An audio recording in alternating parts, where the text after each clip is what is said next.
Hi, I'm Zahar, and welcome to my podcast, The Weekly Point with Z. Now, if you haven't had a chance to check the introduction yet, please do so. It would give you a good idea about this personal project of mine, what I intend to do with it, and the value that I will attempt to bring to you with the limited capabilities that I have. Now, to get started, I do want to start this first episode by talking about a topic that is very near and dear to my heart, in particular the Middle East region, the state of the Middle East region, and in particular a specific country in the Middle East, which is Lebanon. It's a country that I grew up with. It's a region that I came out of. It's related to my upbringing, my history. It's at the foundation of my story, and it did inspire me to start this podcast. So it's only befitting and fair to start with that episode. Now, although I did promise myself that most of the content on this podcast would be focused, direct, this topic in particular is so complex and multifaceted that it requires a lot of going back and forth between different events, some in history, so going back in history to provide some context, and some related to current events. But I think it is necessary to provide a full picture and help you formulate a better understanding of the situation.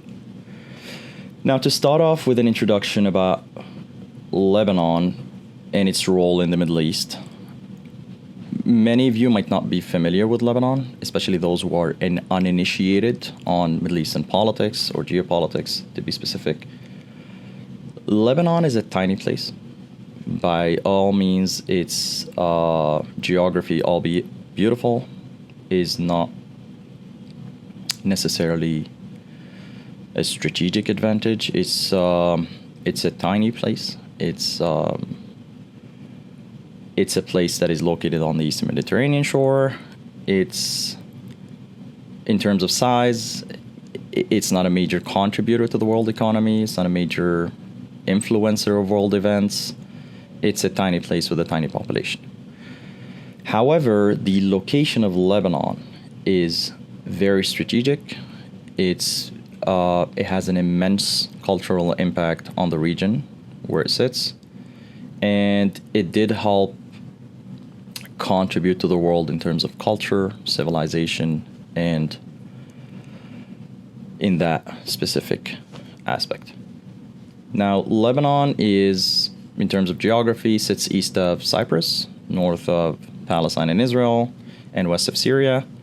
It is part of the Levant region of the Middle East, which encompasses Lebanon, Syria, some parts of Turkey, some parts of Jordan, Palestine and Israel, and is a very peculiar case in the Middle East where it has a different flavor, it has different political systems, it has its own set of issues. Obviously, a lot of those issues are common with the rest of the Middle East, but then there are some specific nuances to that region. In terms of where Lebanon sits today, Lebanon is going through one of its worst crises in history, if not the worst in modern terms.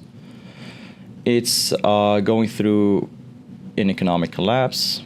The social fabric of the country is disintegrating. Institutions are failing. It's a nearly failed state, if not failed already. It's collapsing. Its foundations are collapsing as well. There's no clear future, or at least vision, to get out of this situation. Now, Lebanon is also currently controlled by Hezbollah. There's no sugarcoating it. There's no avoiding it. There's no going around it. It's controlled by Iran through Hezbollah by extension. Hezbollah is a paramilitary group, for those who don't know, that is financed, trained, and supported by Iran. And it's a very destabilizing force in the Middle East, at least in the Levant region. and it's in total control of the country. It has its local allies, obviously, and is very well integrated within the government and legislative institutions. But again, it's the power of its military branch that grants it this sway over the land. Now, this situation and this control by Hezbollah is not unexpected, given the state of affairs in Lebanon and given that the system in Lebanon enables this sort of situation. Now, if I want to look into this from the lens of someone who's experienced life in Lebanon, at least for the last 30 or 40 years, or at least had some connection with people in Lebanon and had that internal view of affairs, the system in Lebanon is set up to allow for any dominant party to control the entire country and have and control all of the resources, all of the budgeting, make all of the decisions, and have an impact on the rest of the country. So if you come from a certain region within Lebanon and you manage to get to power, you won't share that power, and you will be able to make all of the decisions, at least all of the key strategic decisions that will impact the lives of the rest of the country. Now, this is not a problem that is specific to Lebanon. It's a problem that is shared across the Middle East. And if you look at other places across the Middle East, like Syria, like to some extent Iraq, Egypt, and other countries, well, the Gulf region is slightly different. It has a lot of similarities, but it's slightly different because it has monarchies. It's not necessarily democratic in that sort of sense. But if you look at other democracies in the Middle East, if we could call them that, I call them flawed democracies, but anyway, we could call them democracies, you see a common theme.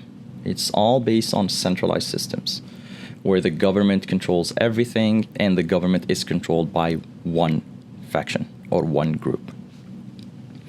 And in order to explain that, I would have to go back in history and kind of analyze the root cause of adopting these systems. Now, if you look at the rest of the world, most countries have a somewhat of a decentralized system to one extent or another. They have a federal system in most cases. But in the Middle East in particular, the systems are all centralized. Now, I was trying to look into why this is the case. And this is not a nascent issue. This is an issue that has been there since the establishment of Middle Eastern countries, and no one seems to be able to move past it. I genuinely believe that the region of the Middle East or Middle Eastern countries have an issue with their identity, have an issue with their political systems, and have an issue specifically with their minorities, which are in most cases either disenfranchised, persecuted, or outrightly ignored. Now, if I want to elaborate on that a little bit further, the systems in the Middle East were institutionalized to prevent any diversity, any deviation from what the government believes is the norm, and to punish anyone who thinks outside of the box. And this is precisely hindering to any progress and any attempt to change things, because anyone who thinks outside of the shared version of what the government believes things should be is immediately punished. Now, this wasn't a local decision made by these countries in the Middle East. It was a reaction to something a lot bigger. And in order to explain this, I need to go back a little bit in history and explain a series of events that led to this utter chaos in the Middle East, which led us to this reaction and led to the establishment of these systems and led to these obstacles to progress. Now, if we go back in history, particularly around the end of World War I and the start of that period between the end of World War I and the start of World War II, there are a series of events that were massively important that decided the future of the Middle East. At the end of World War I, and if you don't know this, the Ottoman Empire participated in World War I and was on the side of the Axis powers, so it was allied with Germany, and it lost the war. There was a decision by different countries of the Allied powers, particularly the UK and France, but also with complacency from Russia and Italy, and to some extent Greece, to split the Ottoman Empire.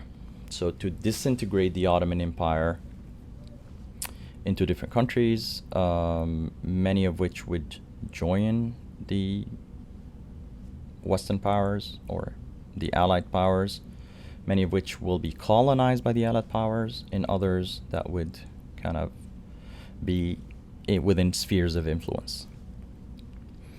Now, there is a series of events after which, rolling back, after which this decision was made to divide and disintegrate the Ottoman Empire. There was a series of events that prepared for that scenario, or prepared for this to become a reality. And to start it off, there was an investment by the British Empire or the UK at the time, to prop up Arab nationalism. So there was a decision to incite Arab revolt against the Ottoman Empire. This was the easiest way to disintegrate the Ottoman Empire, because much of the population of the Ottoman Empire, at least on the Eastern Front, was made up of Arabs and Arab tribes and Arab countries. And there was a decision to prop up a lot of that Arab nationalism. And there was an investment by the British Empire, or the UK at the time, to do so. And they particularly sent a person to lead that effort. It's Colonel Thomas Edward Lawrence, who is known across the region as Lawrence of Arabia, who worked with Arab tribes within Arabia itself to incite revolt against the Ottoman Empire. There was the Great Arab Revolt. It was a major conflict back then in that region of the world, and it led to the collapse of the Ottoman Empire within Arabia. There was also the campaign in the Sinai Peninsula in Egypt, and the campaign for Palestine, which led to the creation of the State of Israel, and so on and so forth. It was an organized campaign to sabotage the Ottoman Empire and incite revolt against it, at least in the Middle Eastern region. And then there was a secret agreement that came in that laid the foundations on how the region would be divided between the conquering powers or the winning powers. That agreement is the Sykes-Picot Agreement. It was a secret agreement between the UK and France, but again, the Russian Empire and Italy were complicit on it. And then around that time, there was also a declaration made by Lord Balfour of the UK, which is the Balfour Declaration, which promised the establishment of a Jewish home in Palestine, mainly the creation of the State of Israel. And there was also a treaty that was signed in a few years later, which is the Treaty of Sèvres. Sèvres is a town in France, that decided to divide the Ottoman Empire even further, and in particular, it was much more concerned with the state of modern day Turkey, whereby it was also to be divided in some areas of the country would be granted to neighboring countries like Greece, Armenia, and it also mandated the creation of a new nation, Kurdish nation for the Kurdish people. And that sparked another series of events and created a domino effect across the Middle East. It sparked the Turkish national movement and war for independence, which the leader Mustafa Kemal Ataturk led, and managed to reunify Turkey proper and declare it as an independent state. Now, these series of declarations or events or treaties were massively important because they promised a lot of different conflicting things to a lot of different groups in the Middle East, different stakeholders, which became a main source of grievance for many. It became a main source of conflict and crisis and friction between the different groups. And it laid the foundation for the establishment of modern day countries in the Middle East. Now, some of the things that were promised, and at least these are the three main things that were promised, is the independence of all Arab nations under one unified entity ruled by one king and one family, which was promised to many of the Arabs of Arabia. There was another set of agreements with local authorities or local groups or key stakeholders within certain Arab countries that promised local rule, similar to the case of Lebanon in particular, where the French promised the Christian factions of the country independent rule in one Christian nation with utter disregard to the Muslim population there. And then it's the same case in Syria. It was to be divided into 4 different countries with different regions, or 4 different regions, with each region being ruled by one specific religious group or family. And then the third promise was a promise to establish a home for the Jewish people in Palestine, which led to the creation of the State of Israel. Now, these promises not only were conflicting, they were all secretive and made bilaterally between the colonizing powers in those different groups. So the other entities obviously didn't know about it and were not expecting this type of treatment, especially that many of them joined the war effort on behalf of the Allies because they were expecting that they would get this out of it. Anyway, so after the war, World War ended and the region was divided, and a little deviation on that, the region was divided between mainly the UK and France, and it was divided in a very arbitrary way. They literally drew a line in the sand and divided the countries among themselves, which didn't make any sense because sometimes it went across geography, sometimes it separated people that belonged to the same nation or country.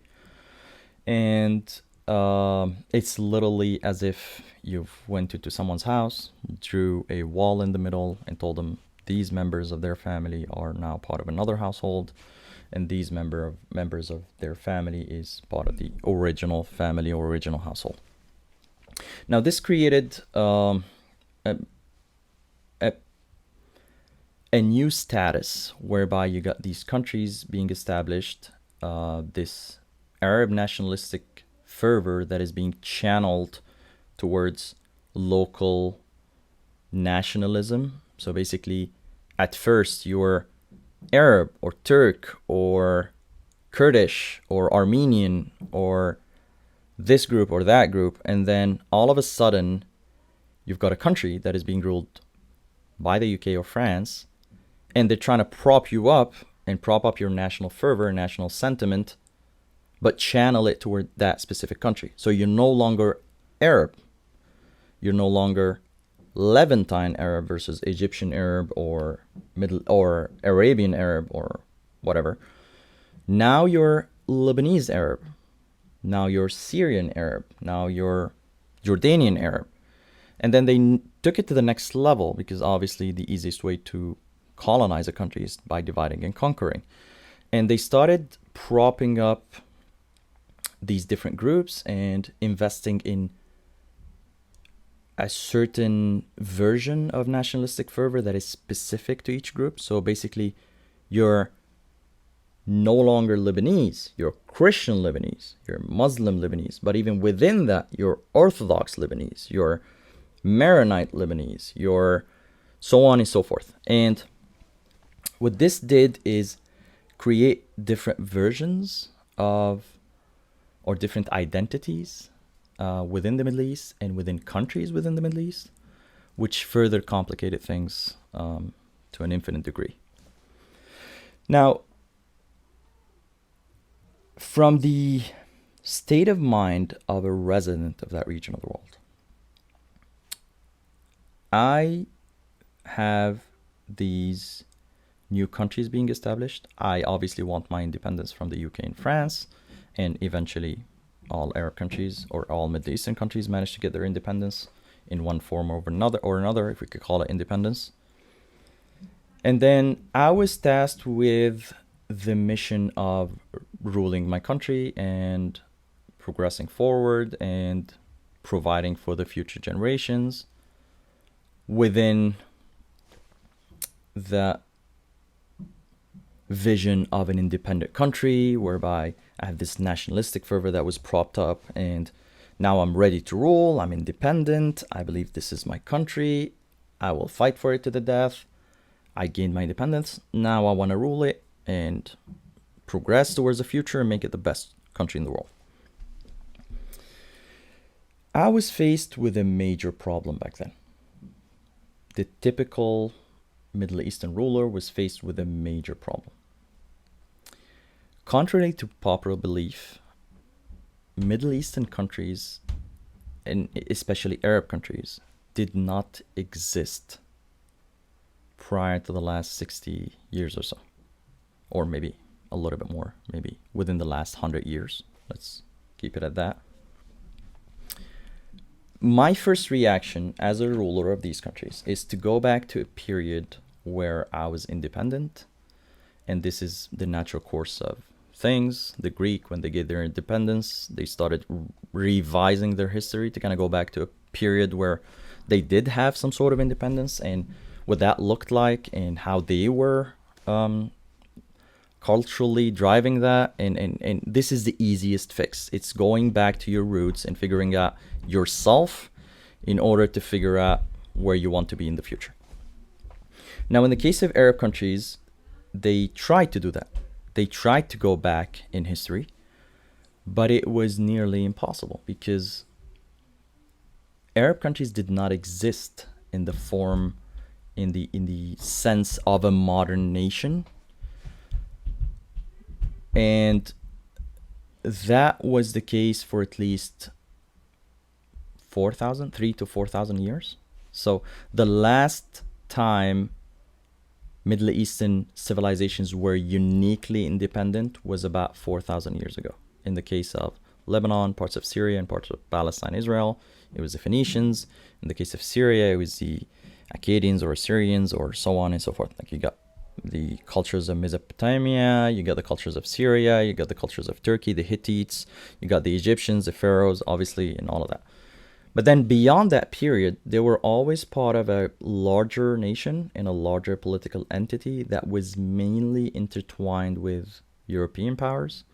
And this is very surprising to many, I understand, but it's also surprising to me that it's not as mentioned and mediatized as it should be, because most people think of the Middle East as this area on the fringes of Europe where suddenly everything shifts and you're part of the Orient now. You're part of the East. You're no longer part of the West. You're no longer part of the common culture of Europe, which is not the case at all. So in the case of the Levant to be specific, and Northern Africa. They were part of the early Greek Empire, so think Alexander the Great. They were part of the Roman Empire for throughout the history of the Roman Empire. Well, actually, I believe parts of the Levant were part of the Roman Empire longer than some countries in Western Europe were, because obviously the Western Empire collapsed, the Eastern Empire went on in the form of the Byzantine Empire, and then they were part of the Islamic caliphates, and then part of the Crusader states, and then again part of the Islamic caliphates, and then eventually part of the Ottoman Empire until the collapse of the Ottoman Empire. Now, these countries were part of, as I mentioned, larger nations that were mainly intertwined with European powers, and they never, although they were a unique subset of people within these nations, they were never really entrusted with any local rule. If you know anything about the Middle East, at least the Levant region is a very strategic region on the Mediterranean, and no superpower was willing to relinquish any form of self-governance or local rule to these parties. And to give you an idea, just a little deviation again of how intertwined this area was with the rest of Europe, 3 or 4 of the Roman leaders or Roman emperors were actually hailed from modern-day Syria, or at least the grander Syriac region, which encompasses Lebanon, Syria, Palestine, and Israel, and Jordan, but at least they hailed from that region. So now I'm faced with a dilemma of how do I establish my countries, knowing that I've always been part of a greater nation in Europe, but at the same time, how do I manage my uniqueness in terms of being Arab, especially that the Western colonizing powers had propped up that nationalistic fervor for a good number of years. So now I'm very charged up around my unique identity, unique Arab identity, at least within my country. And how do I reconcile the two? Now, the easy fix to that, and this is not very unique to Arab countries, it's a case in most Middle Eastern countries, is to create a fictitious common identity based on what the majority at the time perceived themselves to be, so their own personal identity, and then to mandate this as the sort of a template for how things should be and how a citizen should look and function within society.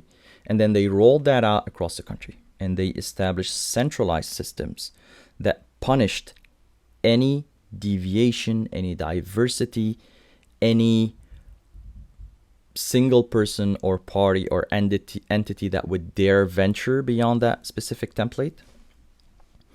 And they rolled along with it. They were worried that their countries will be disintegrated. They were worried about losing their grip on power. They were worried about other countries in the Middle East trying to figure out their own thing, and then the conflict with those other countries as well, because again, a localized version of patriotism was being propped up. And this led to a state where many minority groups were disenfranchised, ignored, or persecuted. And there was one way to do things, one identity that was adopted, and it punished everything else. Now, this is a major source of grievance to many in the Middle East, and this is the root cause of many conflicts, and this is the root cause of why change is nearly impossible. Because until these systems are reformed and some form of decentralized system is implemented whereby there's equitable representation for the different groups, things will not improve on the ground. And reforming those systems would formulate a step one to defining a national identity that is more inclusive, that is more healthy, that allows everyone to contribute to the benefit of everyone else, that would allow for the alignment around a shared vision for the future, a common set of values, a common set of strategic objectives that are prioritized, and then allow for a proper implementation of a system of accountability and levers for checks and balances that would allow for greater oversight, greater control, and then eventually for a proper and full implementation of democratic institutions that would allow the region to progress beyond the state that it is in and start discussing solutions for the issues and problems that it is plagued by, or at least has been plagued by so far. Now, I know that this is a lot to unbundle. I hope that future episodes would be more direct and to the point and would tackle one topic rather than a myriad of topics. But again, I just wanted to provide a full context and a full picture to help you gain that understanding and maybe link some of the historical events to the current state of the Middle East and provide you with a different perspective on the source of many of those conflicts or crises and a different point of view that would allow you to kind of see where everybody's coming from and why everyone has hatred for everyone else, if that is the right word, and why the aspirations and objectives of different groups are misaligned and are not necessarily implementable in a streamlined way. And I hope that this was informative enough to help you formulate that understanding. And again, I would like to thank you for checking out this episode, and I would like to thank you for listening to my podcast. If you've liked what you heard, please like this video if you're on YouTube, or like it or react to it if you're on your favorite podcast platform. If you didn't like it or you think that I've missed anything, then please comment, react, share your thoughts with me, help me understand where I went wrong or what I missed. Email me, contact me. I would love to react to you because I believe in the value of learning as much as sharing. And I would like to learn from you as much as I would like to share with you. So if there's anything at all that you believe should have been improved or should have been included or would provide additional context, then please contact me. I would love to react and interact with you and help change or shift some of my perspective or some of my understanding. Thank you very much, and stay tuned for future episodes, and I look forward to our next time together.